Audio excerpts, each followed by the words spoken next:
Et bonjour à tous. Radio s'enchaîne. www.radio-100-chaîne.com. Radio s'enchaîne.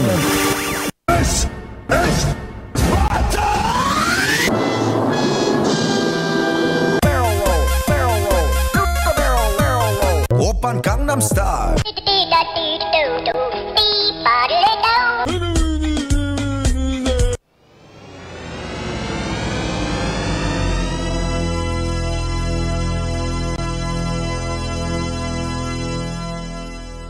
Voilà, bonjour à tous et bienvenue dans l'émission Pop et compagnie. Nous sommes le mardi 8 mars, il est 18h01 et vous écoutez Pop et compagnie. Alors, Pop et compagnie, qu'est-ce que c'est? Je vous le rappelle, c'est un concentré de pop culture avec un peu de tout, geek, inutile, absurde, sarcastique, humour noir et un peu d'impro, saupoudré de musique de films, d'animés ou de jeux vidéo, ce genre de choses. C'est donc pas tous les mardis, mais un mardi sur 2, sur 3, selon l'humeur, à 18h en direct. Nous sommes en direct dans les studios et voilà, c'est pour ça qu'en général, je monte très peu l'émission. Généralement, j'enlève des fois la musique que je passe, car après, sur le site internet, elle est en entier, et sur YouTube, là où je la mets en podcast, elle est coupée des musiques. Sinon, YouTube me dit les droits, c'est pas bon, c'est pas juste, c'est pas bien. Enfin voilà. Donc, les rubriques sont les suivantes. C'est bonne nouvelle. C'était vraiment très intéressant. Et la minute perso. Et donc, on commence tout de suite avec les bonnes nouvelles. Alors, les bonnes nouvelles aujourd'hui, qu'est-ce que c'est? Alors, c'est pas forcément des nouvelles super fraîches. Des fois, ça date de 1, 2, 3 semaines, ou même des fois, ça a eu lieu il y a quelques temps. Mais en principe, c'est quand même diffusé sur Internet assez récemment. 2 ans perché dans un arbre millénaire pour le sauver de l'abattage en décembre 97. Alors en fait, voilà, ça c'est quand même quelque chose qui date, mais c'est une histoire qui est ressortie récemment. En l'occurrence, c'est sur le site, je passe un peu plus loin, Monsieur Mondialisation, site sur lequel je vais assez souvent et qui rapporte ce genre d'histoire, des fois justement un petit peu anti-mondialisation, ce genre de choses.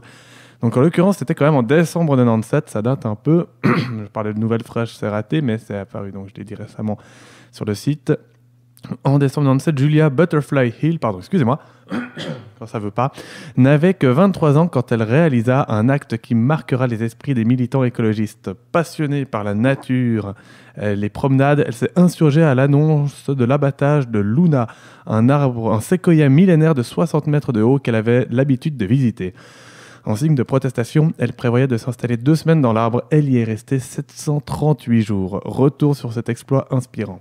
À proximité de la ville de Stafford, en Californie, se trouve Luna, un séquoia millénaire que la compagnie Pacific Lumber prévoyait d'abattre, ainsi que bien d'autres dans un projet de déboisement. Si Luna peut aujourd'hui affronter le nouveau millénaire sereinement, c'est grâce à une jeune fille déterminée. Le 10 décembre 97, Julia Butterfly décide de s'installer à 50 mètres de hauteur dans une tente suspendue à Luna pour une durée de 2 semaines. Elle n'en descendra finalement que 2 ans plus tard, le 18 décembre 99, lorsqu'à force de négociations et surtout grâce à la détermination de Julia, Pacific Lumber déclara officiellement renoncer à son projet d'abattage et s'engager pour la protection de Luna et du parc alentour. Ce que l'on sait moins, c'est que l'engagement de Julia lui vient en partie d'un violent accident de voiture particulièrement traumatique. Elle va surmonter ce triste épisode de sa vie grâce à son rapport fusionnel à la nature. C'est son processus de réadaptation qui va la conduire à intensifier ses promenades et son intérêt pour la forêt et à prendre à son tour la défense de l'environnement au nom de la protection des aînés, nécessaire à la construction d'un avenir serein. Petit à petit, Julia devient une militante existentielle. C'est à la fois grâce à l'engagement sans faille de Julia qui a dû faire face à une tentative d'abattage forcé de Luna par un homme muni d'une tronçonneuse qu'elle a soigné avec de l'argile et des herbes, et à l'association Sanctuary Forest qui a négocié l'abandon du projet de Pacific Lumber, que Luna est toujours debout aujourd'hui. Cette histoire nous rappelle que la désobéissance civile et le courage qu'elle réclame sont des leviers d'action indispensables qui peuvent entraîner des avancées majeures. Ainsi, quelle que soit la grandeur de la cause, il n'est jamais vain de persévérer dans sa lutte pour autant qu'elle soit positive et résiliente au nom de son idéal. Suite à son aventure, la jeune femme a d'ailleurs écrit un livre qui retrace ses 2 années d'engagement, The Legacy of Luna. Je ne sais pas si on peut l'avoir en français, mais voilà, ça s'appelle donc The Legacy of Luna. Julia ne s'est pas arrêtée là. Après être descendue de son arbre, elle crée dans la foulée l'association Circle of Life, une association qui promeut la biodiversité et la protection de l'environnement à travers des ateliers, des festivals et autres conférences. Parmi ses projets phares, le programme What's Your Tree qui vise à sensibiliser des groupes à leur pouvoir d'action sur la protection de l'environnement et plus récemment la Pollinisation Project 2012, un peu plus récent quand même, qui consiste à fournir des graines aux personnes engagées pour l'environnement et pour leur permettre de les planter là où ils le souhaitent. Elle propose également des sessions de coaching de vie et s'est impliquée dans la création d'associations telles que la Women's Earth Alliance ou encore Génération Waking Up. Un bel exemple de projet de vie militant et positif. Donc je rappelle que c'est quelque chose que l'on peut voir sur le site internet Monsieur Mondialisation.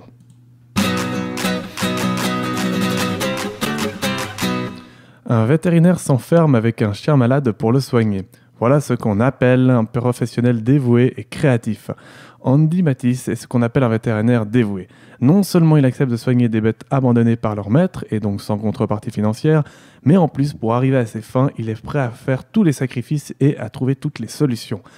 Regardez par exemple ce qu'il a fait pour cette chienne malade et affamée. Alors, donc, c'est une vidéo à la base que je ne vais pas vous diffuser vu que c'est une vidéo. On pourrait éventuellement l'entendre, mais c'est pas forcément super parlant, c'est l'acte qui est assez intéressant. C'est un cas désespéré et pourtant, grâce à une méthode audacieuse, Andy Matisse a réussi à la tirer d'affaire. Gros plan sur un veto qui a le sens du sacrifice et beaucoup d'imagination. Le 29 janvier 2016, donc là on est quand même un peu plus récent, même si ça date quand même d'un mois maintenant. En fin de journée, Andy Matisse était en train de boucler son cabinet quand il a reçu un appel urgent. L'une de ses clientes venait de recueillir un chien abandonné, mal en point et squelettique. Andy Matisse l'a donc aussitôt invité à ramener l'animal chez lui. En voyant le rescapé, le vétérinaire était plus que circonspect. Il a même imaginé piquer la bête sur le champ histoire d'abréger ses souffrances. Outre ses blessures, son anémie et son hypothermie, le chien n'avait même plus la force de s'alimenter. Et le plus gros problème, c'était ça, le chien semblait se résigner à une mort prochaine. Mais Andy Matisse a finalement renoncé à l'euthanasie. Du moins, avant d'en arriver là, il s'est dit qu'il fallait d'abord tenter un truc qu'il n'avait encore jamais fait par le passé. Pour lui redonner confiance et espoir, il s'est enfermé avec le chien et les deux compagnons de cage ont tout partagé jusqu'au repas. Voilà. Donc pour lutter contre la maladie, on est toujours plus fort quand on est entouré. Et apparemment, ce qui est valable pour les humains l'est aussi pour les animaux. Donc si vous voulez voir la vidéo, elle est sur YouTube, mais j'ai pas le lien ou alors il va être certainement très compliqué. À nouveau, je l'ai pris sur une de mes sources habituelles qui est positivr.fr. Après, c'est vétérinaire enfermé, cache-chien, Andy Matisse. Enfin voilà, donc vous trouvez ça sur ce site internet. Voilà. Et on va faire une petite pause musicale. On s'écoute tout de suite ce medley dont je parlerai du mieux que je peux juste après. Il dure 1 minute 30.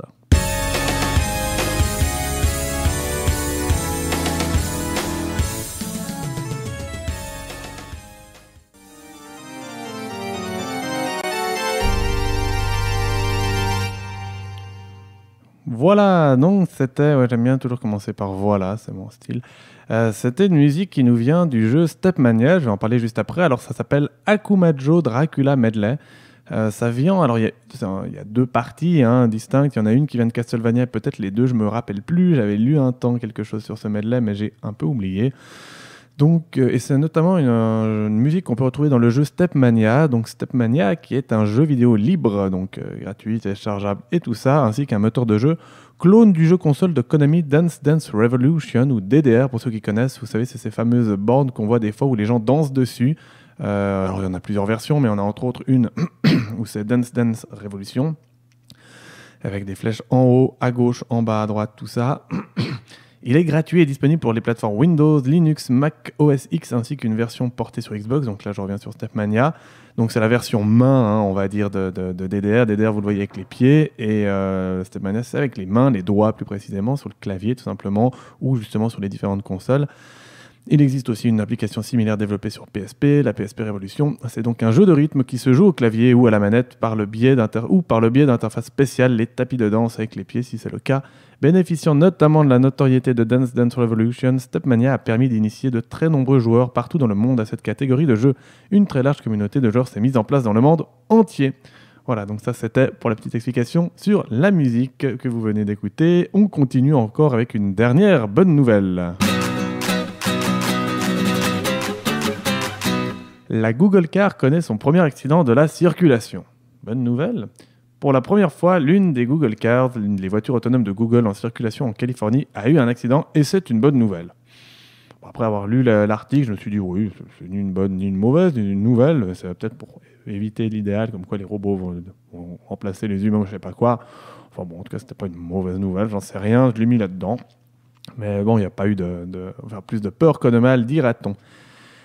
L'histoire d'amour entre les Google Cars et la perfection a pris fin le jour de la Saint-Valentin. Selon un constat d'accident californien déniché par un écrivain du nom de Mark Harris et publié sur Twitter, la Google Car a enfin eu un accident de la circulation, ou plutôt elle a pour la première fois causé un accident de la circulation, car de pauvres conducteurs humains lui étaient évidemment déjà rentrés dedans par le passé. Une excellente nouvelle pour les ingénieurs de Google qui ont enfin de quoi bosser à nouveau sur le projet en vue de l'améliorer. Selon le rapport, une voiture autonome Google modèle Lexus, s'est retrouvée bloquée sur la file de droite d'une rue par des sacs de sable utilisés pour détourner les voitures d'une bouche d'égout. Le véhicule, toujours en mode autonome, a donc laissé passer plusieurs voitures sur la file de gauche avant de s'y engager à son tour pour contourner l'obstacle. Manque de peau, un bus municipal est arrivé à ce moment-là et a enfoncé la voiture sur l'aile à environ 25 km/h. Les voitures, entre guillemets, donc les voitures intégreront désormais le fait que les bus ont moins tendance à laisser la priorité. Fin de citation.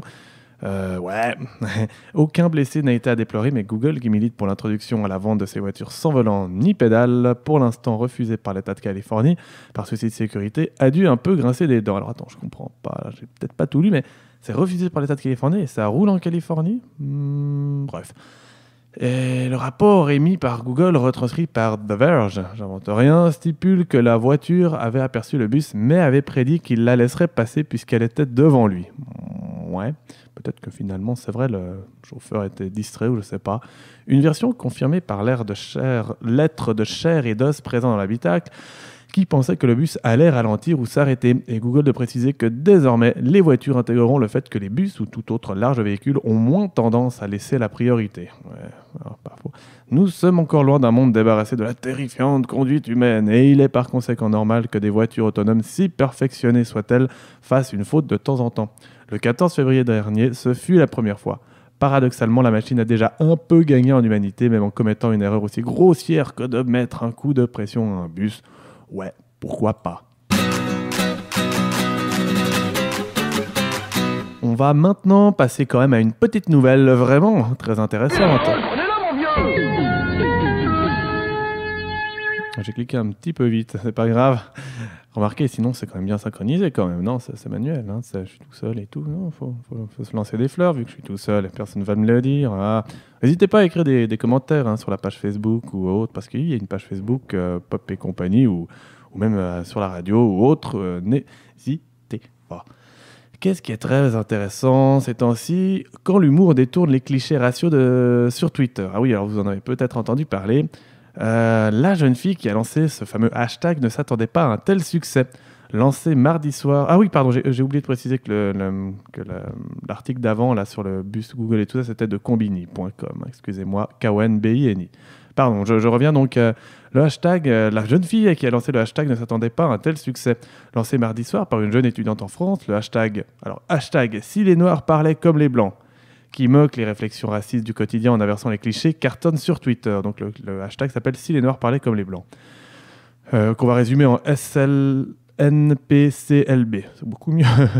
Jade Mandouga, 19 ans, alias @Supremenix, une étudiante en langue à Dijon, est à l'origine du buzz.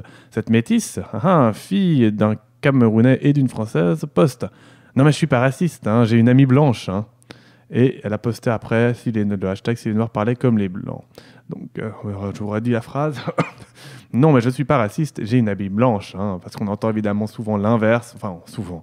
Ça peut arriver d'entendre l'inverse et tout. Bon, moi, personnellement, je suis de toute façon dans un milieu où il n'y a pas de racisme. Donc, à ce niveau-là, j'en entends pas souvent. Ou alors, c'est pour rigoler. D'ailleurs, on aime bien se marier avec ça. C'est des fois, justement, quand on a des gens assez ouverts et puis où il n'y a justement pas de racisme, où il n'y a pas de problème à ce niveau-là, on peut bien se marrer et faire, paradoxalement, de l'humour noir. La jeune femme se dit surprise que son hashtag fonctionne à ce point. Pour moi, ce genre de réflexion n'était pas perçu comme du racisme. mais comme quelque chose de bête. Ce hashtag, c'était pour souligner l'absurdité de ce que les gens peuvent dire parfois, explique-t-elle. Et donc, ça a bien été repris. Et du coup, il y a eu d'autres tweets si les Noirs parlaient comme les Blancs.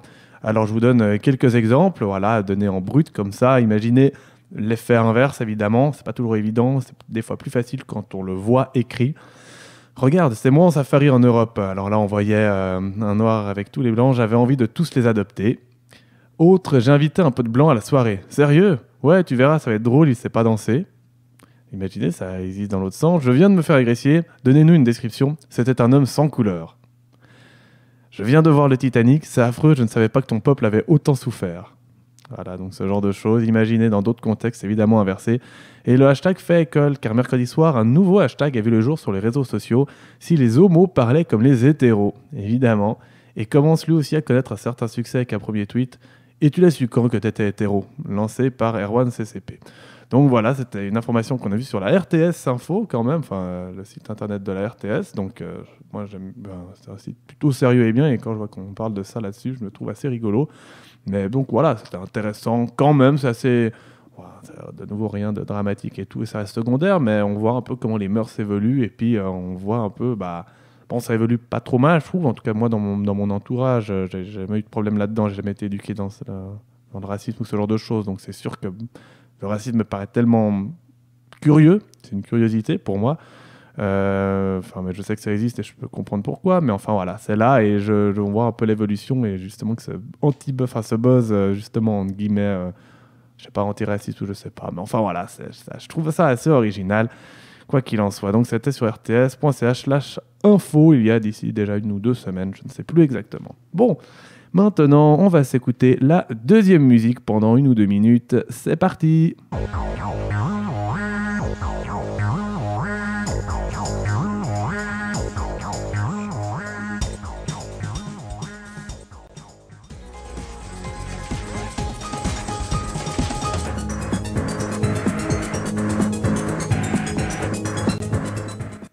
Voilà. Et donc, cette musique était une musique de jeu vidéo, plus précisément inspirée dans le jeu de Spyro 3. Spyro le dragon, vous avez sans doute entendu parler, enfin ça dépend quel genre de public vous êtes, hein, mais voilà, il est assez connu, hein, et c'est quand même Alors je vais lire d'ailleurs tout simplement la description. Déjà précisé que c'est Arbor Speedway, le titre.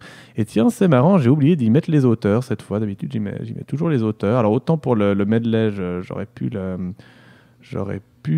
non, c'est un medley et tout. Ouais, j'aurais pu aller chercher les sources, tout ça. Bon, voilà, tant pis. Ah, Spyro, c'est un batteur d'un groupe assez connu, mais j'ai oublié, il a fait les 3 premiers Spyro, et franchement, c'est des belles musiques. Moi, j'aime bien aussi la 4e, d'ailleurs. Mais après, la série a vraiment continué sur plein d'autres opus. Donc, Spyro the Dragon est une série de jeux vidéo de plateforme débutée en 98 sur PlayStation par Insomniac Games. Pour l'auteur, je le mettrai sur le site internet, d'ailleurs dans la description, vous le verrez si vous ne suivez pas en direct. Insomniac Games. 3 jeux sont développés par PlayStation, la PS1, édités par Sony Computer Entertainment. En 2001, Insomniac Games vend la licence de Spyro à Vivendi Universal Games, vous connaissez Vivendi, qui confie le développement des jeux à différents studios de développement tels que Digital Eclipse, Vicarious Vision pour les opus sur Game Boy Advance, ainsi que Equinox Entertainment jusqu'en 2004, Eurocom jusqu'en 2005, Melbourne House, Chrome Studio jusqu'en 2007 et Étrange Libellule pour les opus sur console de salon. La franchise compte plus de 20 millions d'exemplaires de jeux vendus à travers le monde, donc ça fait quand même beaucoup, voilà. Et on va terminer cette émission par la minute perso. Time goes by so slowly. Time goes by so slowly. Qui ne connaît pas Michel Sim? Qui? Personne? Pas de réponse. Bon, il y a 1 ou 2 semaines environ, il était face à Jean-Jacques Bourdin sur RMC et BFM TV. Burnout, tabac, régime sans gluten, déchéance de nationalité. On vous a résumé l'interview en tweet et en images. Hashtag Bourdin direct. Donc c'est quelque chose que j'ai vu, en l'occurrence justement sur le site de rmc.bfmtv.com, et j'ai trouvé les remarques assez pertinentes. Donc après on peut être d'accord ou pas, mais moi j'aime bien. Michel Sim face à Jean-Jacques Bourdin. Alors, donc là, on commence par une première citation. Hormis le pourcentage d'intolérants, la mode du sans gluten n'a strictement aucun intérêt scientifique, estime ce vendredi matin le médecin Michel Sim au micro de Jean-Jacques Bourdin sur MSC et BFM TV. Il estime par ailleurs normal qu'une loi reconnaisse le burn-out comme maladie professionnelle. Vous publiez Vivre mieux et plus longtemps. Quelles sont vos précautions ? Pour vivre, alors c'est que des résumés en tweet et tout, des phrases comme ça. Pour vivre plus, commencez par prendre conscience que notre organisme a besoin qu'on s'en occupe. La sédentarité est la première catastrophe sanitaire dans notre pays. Faut-il légiférer sur le burn-out ? Burn-out, la priorité c'est de s'occuper de ceux qui sont en pré-burn-out. Une loi reconnaissant le burn-out comme maladie du travail me paraît normale, on l'a déjà dit juste avant. Rester devant un écran n'est pas grave, c'est la position qui est primordiale. Tabac. Il faut augmenter au minimum de 10% le prix du paquet de cigarettes. Paquet neutre et augmentation du prix sont les seuls moyens pour faire baisser la consommation. Sans gluten, végétarisme. Donc on l'a déjà dit, hormis le pourcent d'intolérants, la mode du sans gluten n'a strictement aucun intérêt scientifique. Le sans gluten est une mode, le végétarisme une philosophie de vie. Les régimes sont-ils efficaces ? Les régimes, c'est du commerce et du marketing. Les compléments alimentaires ne servent à rien d'autre que dépenser votre argent. Alors, déchéance de nationalité, là, c'est dans le débat récent en France. Peut-être ça en intéresse certains. Voilà, juste une phrase. Au début, ça ne me choquait pas, mais avec tous ces débats, je n'en ai plus d'idées précises. Voilà, ça veut dire un peu ce que ça veut dire. Je trouve assez intéressant. Donc, toutes ces phrases, c'était tweeté sur le compte à chaque fois, #BourdinDirect. Et voilà, vous pouvez le voir aussi sur le site rmc.bfmt.com/émission, Michel Sim, blablabla, etc. Mais voilà, donc je trouvais toutes ces phrases assez pertinentes. On pourrait un peu revenir sur toutes, mais globalement, je suis assez d'accord. Et voilà, donc c'est juste des petites remarques comme ça sur la santé, ce genre de choses. Donc voilà. Combien j'ai dit voilà dans cette émission ? Beaucoup, pas mal. Mais bon, c'est pas grave, c'est comme ça. Petit tic de langage. J'espère que cette émission vous a plu. Donc, elle a duré 25 minutes. Il est 18h25, c'est bien, c'est cool, c'est normal, c'est comme d'habitude.